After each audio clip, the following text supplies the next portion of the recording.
So this is my first time wearing this robe, and I forgot to take these stringy things out. So if these end up popping out in the middle of this video and just sit there the whole time and I don't even notice them, I swear to lose my mind. Anyway, hello Starlets, I'm Sarah from Everyday Starlet. Welcome to my channel. We're here to inspire you to be the best version of yourself and live your dreams. So if you want to be an Everyday Starlet, be sure you hit that subscribe button. So today's video is going to be kind of casual, hence the Casabella robe, details in the description box below. But I've been wanting to make this video for a long time.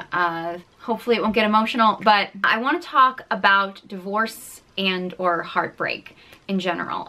You know, breakups and, you know, that topic in general. If you've been following along with my channel, you know that I got married actually while I was on YouTube. I mean, I wasn't on YouTube when I had my wedding, but I did. Ironically, I actually hired a videographer to film my wedding primarily because I wanted a video to put up on YouTube, and by the time the videographer got the video to me, my marriage was already completely crumbling, and the video never made it online. So and my marriage fell apart very quickly. It's not because the videographer took way too long. So I don't want anybody to think I just got a bad videographer. My marriage did not last very long. I had a Quickie Marriage, which is pretty much the only way I'm like a Kardashian, I suppose. You can't be an Everyday Starlet if you haven't had at least one quick marriage, right?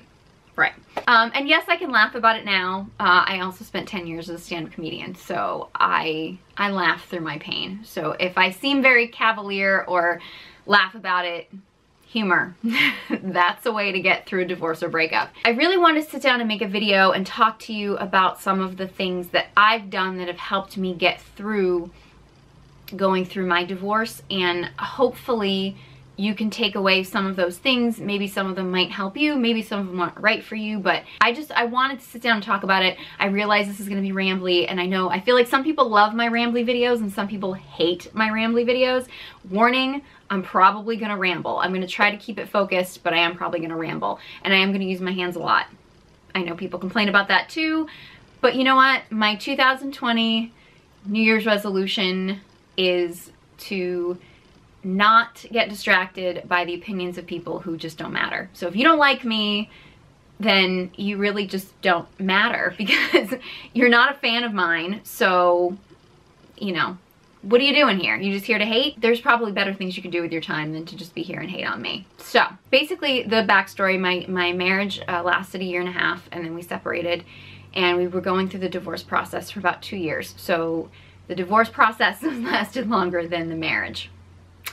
And to be honest, we didn't have any kids, we didn't own any property, so we should have had a very simple divorce, and that's just how long things take sometimes. So yeah, if you are going through a divorce, you just remember it's gonna be a while, but honestly, I'd like to say it's worth it. I mean, to be honest, I hope it's worth it. I think it's worth it. If you're unhappy, I think it's just, life's too short to live in a place where you're unhappy, and I don't just mean like a physical place, but like in an energy space where you're unhappy. Legal advice: first of all, hire a good lawyer, and secondly, just ask questions and just pay attention to what the laws are, because they're complicated, and yeah, they're complicated. Before I get into like the official tips that I want to give, I want to make a few notes. Everybody's divorce or breakup journey is different, because every relationship is different, obviously, depending on how long you've been together and how your relationship ended, who you are as people. I think your age has something to do with it. So as much as I'm gonna give you some of the tips of things that helped me along the way, I want to make it very clear that nobody can tell you how your journey is supposed to go. People can, oh God, I'm getting emotional already. What is wrong with me? Okay, at the end of the day, you have to listen to your gut. Like, there's really no right or wrong way to get over a situation like this, as long as what you're doing is not harmful to yourself or other people. If what you are doing is you know, self-destructive, that's when I think you should seek help, like professional help, whether it be, you know, going to a trusted friend or relative who can help you find the resources you want, or maybe going to your doctor or something like that, and actually seeking help. I think that is super important. So, you know, I think when it comes to, you know, for some people, you know, a great way to get over it is to just like get on dating apps and get out on the dating scene and meet new people and start dating again. And that's something that really helps them get over it. And for other people, like if you're like me and you're just like, no, the thought of doing that, the thought of getting out there, the thought of that kind of thing is just like not for you, and you feel like you need time and space to heal. Do what's right for you. And if, you know, don't listen to other people being like, you know, to get over one man, you got to get on another. Like, don't listen to people who tell you that if that doesn't feel like in your gut that's what's right for you. So, you know, when I give you tips, I'm hoping that you can, you know, find something that you might relate to, something that might help you. But again, the journey is yours. And I also would say that no matter what the circumstances are in your divorce or breakup, it's okay to go through different emotions, and it's okay to feel differently at different times. So, cut yourself some slack if you're feeling bad. I know, like, for me, in my particular situation, because I'm so unhappy, that when my marriage actually ended, my first feeling was a huge sense of relief. And, you know, that was mixed with some guilt because I felt guilty that I felt so relieved. But the overwhelming feeling was relief. Because I actually physically had felt when I was still in my marriage like I was having breathing problems, because I literally felt suffocated, and it was actually taking a toll on me physically. So when the marriage ended, it was literally like my breathing felt better, which I think just goes to show how much like your mind and your body are so closely connected. But even with that, even though I felt that relief, there were times in the process of the divorce, and even though there was never a time when I thought that I wanted the marriage back or that I wanted to go back to it, there were times I still had to mourn it. There were times when I still got emotional. There were times when I still got sad. And I think no matter what your circumstances are, whether the breakup was your idea or whether you're happy about it or whether you're not, or whether you were blindsided by it or whatever it was, it's okay to mourn. Because it is, you know, a relationship or a marriage or whatever, you know, this connection was, it was a part of your life that now is not a part of your life anymore. And it's okay to mourn that loss. It really is. Like, even if it's the right thing and it's a good thing, it's okay to not feel 100% great about it all the time. But if you find yourself feeling bad all the time, you get to a really bad place, please seek help. Like I said before, you know, find someone who can either help you or can guide you to get help. You know, because you're worthy of love and happiness regardless of your situation, regardless of what the person you were just with has told you or what they have made you feel. You are still worthy of love. And if you don't feel that way right now, that's okay. But I encourage you to do things to help yourself get to that place, whatever that is. So that said, I want to get into some of my top tips for what helped me get through my divorce. The first thing I'm gonna say may make me sound like a geek, but girl loves to read, what can I say? Books have been a huge part of my journey. You know, books, reading, research, education, things like that have just been just a huge part of my progress. I just don't know where I would be without them in reality. And you know, that can be ebooks, that can be regular books. I like regular books. I'm old school because I'm old. So when my marriage ended, I actually, I mean, I will say before my marriage ended, I was for most of my life an extremely negative person. Like, I wore my pessimism like a badge of honor. I was actually quite proud of how negative I was. Positivity and optimism were not something that came naturally to me. But when my marriage ended, I had hit a low point. I was also taking care of my mother full-time while she was battling breast cancer. She's a breast cancer survivor now, so I have that to be grateful for as well. But in the time I was taking care of her, my husband left, and that it felt like a it was a pretty low point for me, to say the least.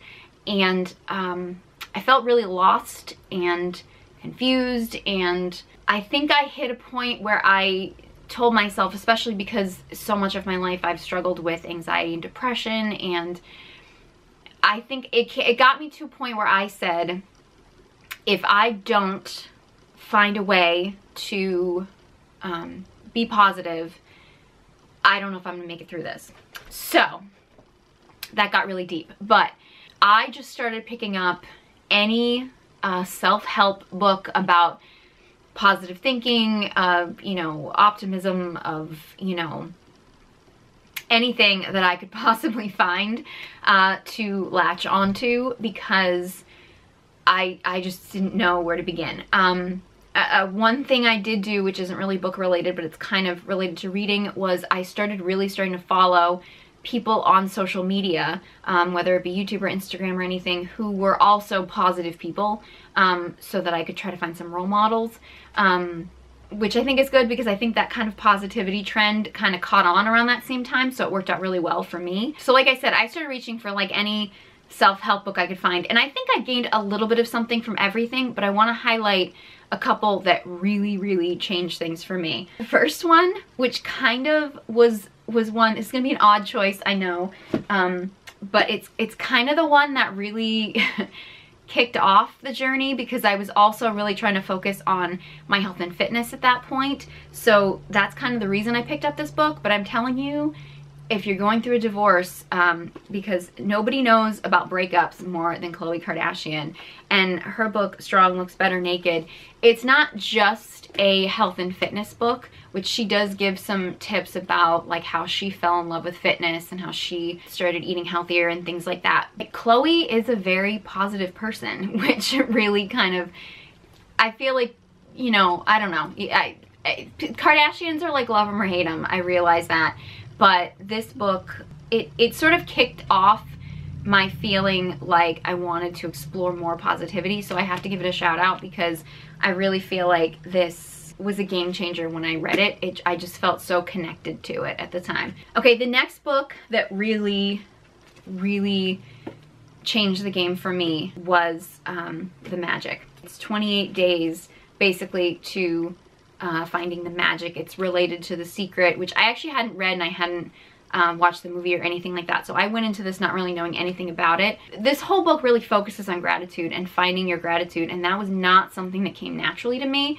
So doing this 28-day process just absolutely, I can't tell you how much this changed my life. And I know that I'm gonna sound like I drank the Kool-Aid, but I mean, there's no negative side to it. There's no negative side to finding gratitude and finding the positivity in your life. It's just, I can't really express how much this book changed me and doing this. And I actually have gone back a couple times and done the 28-day steps, and there are other times when there's like kind of like just exercises in the back that you can do as like refreshers whenever you want and stuff. And if you're going through any kind of hard times or want to just inspire your life in a positive way or something, I can't recommend this book enough. Also, if you have this book, I almost feel like they wrote this book just for me. And I know everybody feels like that, but like there's a section in here, and I'm not gonna find the page, probably just flipping through it, but it was basically talking about like making a list of things you're grateful for if you're going through hard times, and they use the example of a divorce, and they gave an example of like making a list of things that you could feel grateful for, and they obviously were like just making up a name, but the name was of my ex-husband in the book, and it was like things you were grateful after a breakup. I was like, did they custom make this for me? Like, it was really freaky. And then they use my name in it. I mean, we have very common names. My name is Sarah, for God's sakes, one of the most common names in the world. So it's not that unusual, but it was also like, there were times when I really felt like this book was like talking to me. Another book that's not like a reading book, I actually use it kind of alongside The Magic. This is a journal. This is the 5-minute journal. But yeah, I've gone through so many of these. You write the date in the top, there's a quote or an exercise or something at the top, and you write down down, you know, what you're grateful for. There's like morning exercises and nighttime exercises. It takes like no time at all. But once I got through with the magic, because that is kind of time consuming, so I don't do that all the time. But this is just kind of like, I call this like maintenance. Like, this is the workout section and this is the maintenance. Like, that's kind of how I look at it. Another reason why this book changed my life was because I started noticing when I first started doing this right after my breakup, not every quote that's at the top each day, not every one like totally connects to me, but so many of them I felt a connection with. And when I did feel a connection with it, I would take that quote and I would share it in my Instagram stories, because I felt like, I think at first it was for me, like it forced me to start the day with something positive, and I chose to post it on social media. And sometimes I would use this quote, sometimes I'll just find a quote, just online or just share something that I've seen on somebody else's social media or something, and it forced me to share something positive first thing in the morning. I didn't have to do it on social media, I just wanted to, because I felt like if I told myself I was going to share something on social media every morning, it held me accountable, like in my own mind. And it's interesting because I've seen this meme that's been going around where people are like, honey, don't share the quote, he doesn't care, just go write your business plan or something like that. And like, honestly, sharing an inspirational quote on social media takes like 2 seconds. Okay, and don't do it for him. Like, I don't care if anybody reads it or not, but I think after a while I started doing it and I feel like people started reading it and people started reacting to it, so it kind of got to be something I think I'm known for. It's like, it's not for him or, you know, whoever him is. It's like, it's for yourself, but you're also putting that positive energy out into the world, and you're putting something out where somebody else might read it and they might be inspired by it. So I say share the quote, you know what I mean? Like, share the quote, share the positive energy. It takes 2 seconds, and then go write your business plan. You know what I mean? Like, it doesn't have to be one or the other kind of thing. I cannot recommend this book. Or you could just get a regular journal if you want to. I just really like the way this one's set up. Another part of my journey that I really felt was important, it's not really necessarily like a book, although I did read some books on some of the subjects and stuff like that, but I really started learning about myself. I started doing a lot of research about like personality types, like the Myers-Briggs personality type. I'm an INFJ. Shout out to my INFJs out there. But like, I started learning more about myself, which I think that was so important for me to really connect with me and to figure out, like, how did I get to this place? How did I get to a point in my life where I allowed myself to get into a marriage that had gone so wrong? Like, what did I do? And not necessarily for blame, but for more of like, how am I doing things in my life that are attracting these certain things into my life? So I started reading more about my personality type, which I'm fascinated by, may not be for you. I started reading about human design, which if you haven't looked into, I kind of thought it was a little weird when I first read about it, but I've kind of gotten really into it. I find it kind of fascinating.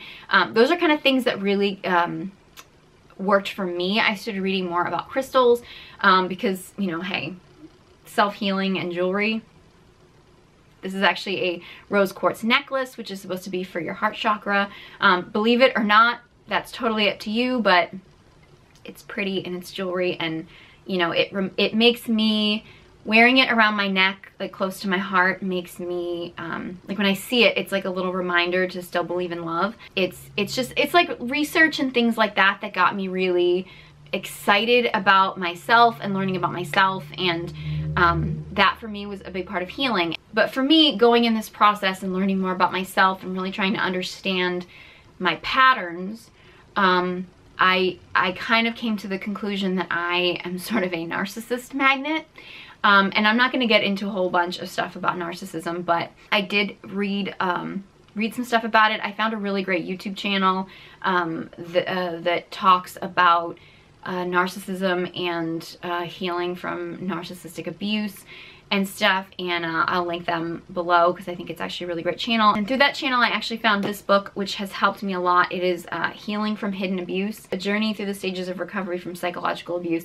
And this book I connected to so much. I wanted to throw this in there, but I didn't want to spend a huge amount of time talking about it because you know, not every divorce, not every breakup like has this element in it, but because mine did, and I came to the conclusion that a lot of my past relationships did, and it was a pattern for me, I wanted to include this because I think taking the time to do research about things and healing and, you know, getting your life back, I think are just so important. So if you have been through any kind of, you know, abuse, especially psychological abuse or anything, I highly recommend this book. I think it's really well written, and I think it just really, it gave me a lot of perspective and understanding, and I feel like after reading this, it gave me a lot of hope, and I really feel like this book changed my life a lot, so I wanted to give it a shout out.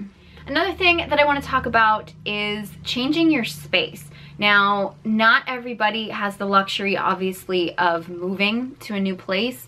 If you are in a situation with your divorce or your breakup where you have to, or, you know, you feel like you need to move on, then I think just being in a new space with new energy, I think can really change things. But if you are in a situation where moving is not an option, I think it's really good to change up your space, change up your energy. One thing I did was, my ex and I were actually living, he moved in with me in my parents' house because we were supposed to be saving for a house, which, you know, I thought we were, apparently we weren't, but that's a whole other story. So I had cleared out space for him in my room for him and his stuff, and I chose to fill that space up again with things that made me feel good, and I rearranged some things. I actually just recently got new bedding, and I just tried to do some things that just made my space feel more like me, take advantage of the fact that now I didn't have to share the space with somebody else. I could really use the space to make me feel good and try to put things that made me feel positive and you know, girly, because that's my thing, but you know, whatever your thing is, and I just tried to make my space into a really positive escape from the world, because I kind of think, like, especially in like your bedroom, that's really what your bedroom should be. It's just like a cozy space that feels like a sanctuary. So I highly recommend doing something, you know, if you're on a budget, it doesn't have to be anything major, but just do something to rearrange your space and really take advantage of the fact that the space is just yours now. It's all yours and you don't have to share it with anybody else.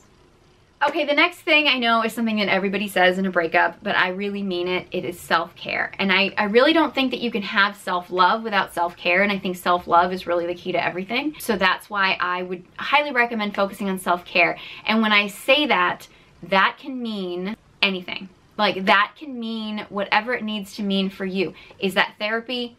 Maybe. Is it, you know, doing a spa day at home with a face mask and a bubble bath? I mean, for me it is. I think it can also mean doing things that you enjoy that your ex may not have enjoyed, or maybe not let you enjoy. Depending on your relationship, obviously, I feel like even in the most perfect relationships, there's always things that you have to compromise on. Well, you don't have to compromise anymore. Like, if they weren't into certain types of movies or certain types of TV shows, but they're ones that you love, watch them. Enjoy the fact that it's your decision what you get to watch. You really loved a certain restaurant or a certain type of food and they really hated it. Enjoy that, okay? Like, just do the things that you needed to compromise on in your relationship for the other person. I think self-care also involves, I mean, for me, yoga, meditation, and just taking care of my health, getting on a fitness plan, eating right. I will say, not just my divorce, but there's just been a lot of things in the last couple of years that have been going on in my life, some that I can't even really talk about, you know, on social media and stuff. There have been some highs and lows in my life that have just been exhausting, and I really don't, there have been so many times when it could have been so easy for me to just throw away my fitness routine and to just not pay attention to my health and just eat out and eat junk, and so many times that would have been the easy thing to do. But I really think the thing that has gotten me through this whole situation, this whole past couple of years, is making my workouts a priority, because for me right now, that's me time. Like, when I work out, that is like my time. It's almost like meditation for me now. It's like, this is my time to do something for me. In working out for me is, at this point in my life, a very positive thing. I don't think of it as like something negative that I dread. I really enjoy it. And also eating right. Like, I feel like when I eat foods that make me feel good, that are, you know, that are healthy, that, you know, digest well for me, I just feel more equipped to take on the world. Whereas I know if I was just like, I'm just gonna eat junk, who cares? I wouldn't be able to take on the world. I wouldn't be able to be my best self because I would probably be bloated and miserable. I mean, honestly, I got home from my court date when my divorce settled, and I did a yoga with Adrienne yoga for a broken heart video. Totally centered me, it made me feel amazing. See, heart, rose quartz, it's all connected. Okay, my last tip, do a project. There were a lot of things that I was worried about when it came to my divorce, and I think for me the biggest thing was fear and worrying about, I've never been somebody who was like afraid to be alone, but there were certain things in my life that I felt like I was afraid I wouldn't be able to do on my own. My like shower bathtub, like the grout on it had gotten gross. I mean, it was like atrocious. Just after my divorce settled and there were some health problems going on in my family. It was just a big, like, I was really emotional. And I decided I was going to recaulk my bathtub. And everybody was like, what are you doing? Like, you have so much going on in your life. Why are you taking on recaulking your bathtub? And I was like, I want to prove to myself that I can do this, because I was like, if I can figure out how to do this, it was like a handiwork project that, I mean, I had never really fixed anything in my house before. I mean, it's my parents' house I live in, but I was like, I want to learn how to do this. I went on YouTube, I watched videos, I read tutorials, like I you know, went to Home Depot, got the stuff, and I recaulked that bathtub. And I'm not going to say it's the greatest caulk job.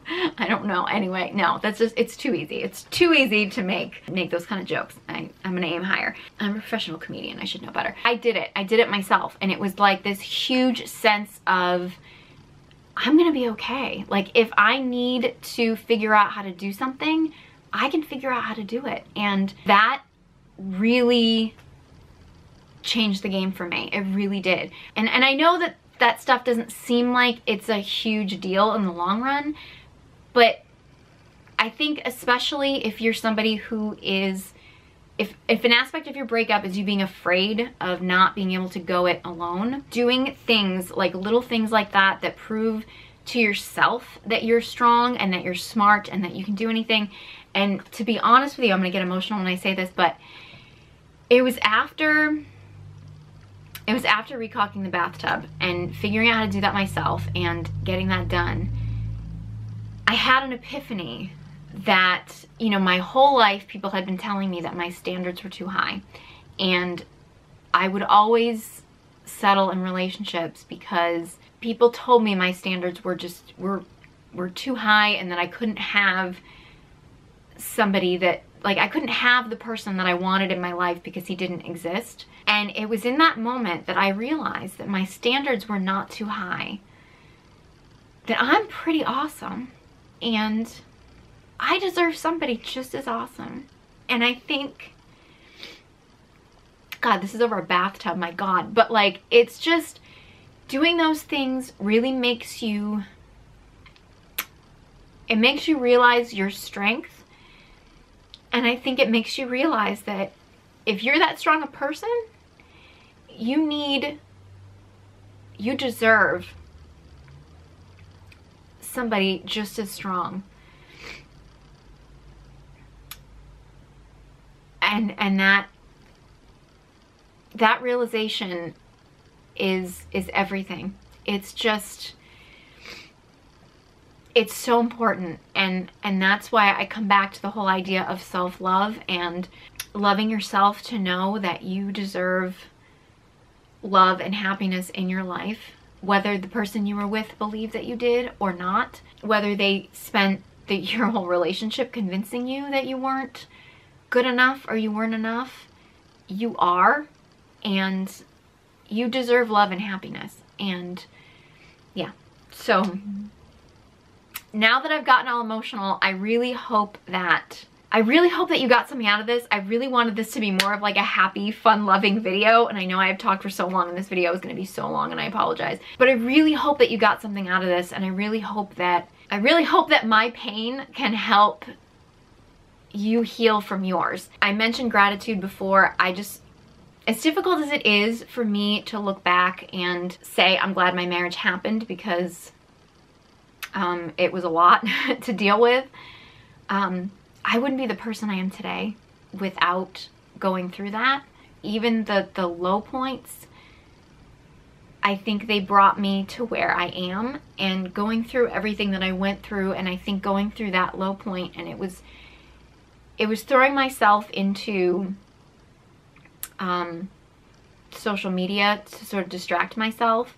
But I also think it was to the point where after going through that and going through the divorce and going through it under the circumstances I was going through, and it was the moment that I realized I was like, you know, what do I have to fear? What do I have to lose at this point? And it was the moment that I started to become really open on well, here, but also on Instagram. And I made myself a promise that I was going to post on Instagram every single day. This was probably about 2 years ago, a year and a half or 2 years ago. I was going to post on my Instagram feed once a day, every day.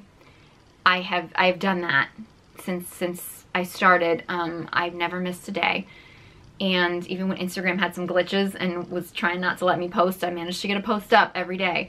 And as I was doing it, I started to get more, if you've been on my Instagram, you know I can get pretty exposed physically, but I also get very raw and real emotionally if you actually read my captions, which I know some people don't. Some of them are just thirsty guys who just post emojis of eggplants and their tongues hanging out, but whatever. It was going through this, it was going through what I've been through, it was going through all the pain and suffering I've been through my whole life that put me in that mindset where I was like, I'm going to learn to love myself. I'm going to learn to be comfortable in my own skin, and I'm going to learn to be okay with showing the world who I really am and not trying to be what other people want me to be. And that's how I got to where I am on Instagram. And just over Christmas, I hit 140,000 followers on Instagram, and it was the best Christmas present I could have ever asked for. And I have met some amazing people, and I've connected with some amazing people. I've had some amazing brands that send me wonderful things that I get to wear. I mean, and I can call myself an Instagram model. I mean, that to me is crazy for somebody who, you know, there was a time in my life when I thought that I didn't want to go out in public because I thought people would have a better day if they didn't have to look at me. To now having people follow me and brands send me things because they want me to represent their brand, and they want me to show people how their stuff looks and things, and people follow me, and that people tell me I'm pretty, but people tell me how I've helped them. And I don't know if I would have started that journey. I don't know if I would have gotten to that place had I not been through all of this, if I hadn't been through my divorce, if I hadn't been through my breakup. And I know for sure, I know that I wouldn't be able to do this if I was still in that relationship. And I am just so, so incredibly grateful that this has taken me where it has. And I'm so excited, and it's the beginning. If you're watching this video when it posts, this is the beginning of 2020, and I'm ready for the roaring 20s. And so yeah, I'm hoping there's a lot more YouTube videos in my future. I hope you guys follow along. If you are still watching at this point in the video, thank you. I appreciate you more than you will ever know.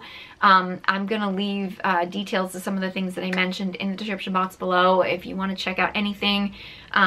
If there are any video requests that you'd like to see, please let me know. I have a lot of like Glamour DIYs planned that will hopefully be like shorter, quicker videos, but every once in a while I just feel like I just want to like pour my heart out and talk to you guys. And so if you guys prefer shorter videos, there will be shorter videos. If you guys like long rambly videos, there'll be long rambly videos for you. So yeah, I'm excited for the year to come. I'm excited to make more videos, and I truly, truly hope that you guys got something out of this video, whether you're going through, you know, any kind of heartbreak or you know, change in your life or something. I hope that you got something out of this video. So if you are going through anything like that, just know that, you know, the pain won't be forever.